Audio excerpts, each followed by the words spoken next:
Understanding pales in comparison, a deep dive. Hello, language enthusiasts. Today, we're going to unravel the meaning behind the phrase, pales in comparison. This expression is a gem in English, often used to highlight differences in quality, value, or impact. Let's dive into its origins, use cases, and how you can incorporate it into your everyday English. The phrase, pales in comparison, is used to describe a situation where one thing is considered to be significantly less impressive, important, or good when directly compared to another. The word, pales, here suggests that something becomes paler, or less significant, standing next to its counterpart, emphasizing a noticeable difference in quality or importance. Understanding the historical context of pales in comparison helps us appreciate its use in modern English. The term originates from the idea of paling, or becoming pale in color, which metaphorically applies to diminishing importance or quality when compared to something else.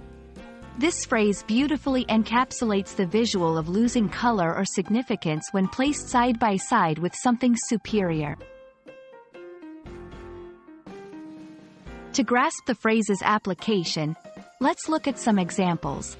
Her recent work pales in comparison to her masterpiece from last year. This suggests that while her recent work is good, it's not as impressive as her previous achievements. The sequel of the movie pales in comparison to the original. Here, the sequel is deemed less compelling or interesting than the original film. Incorporating pales in comparison into your English can add depth to your conversations and writings. It's perfect for making comparisons that emphasize a lack or decrease in quality, importance, or value.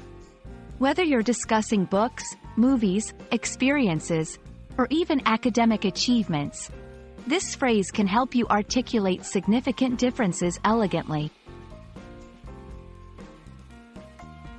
Pales in comparison is more than just a phrase. It's a linguistic tool that helps highlight contrasts in a visually evocative manner. Whether you're writing an essay, engaging in a debate, or simply chatting with friends, using this expression can enrich your English and help you convey your thoughts more precisely.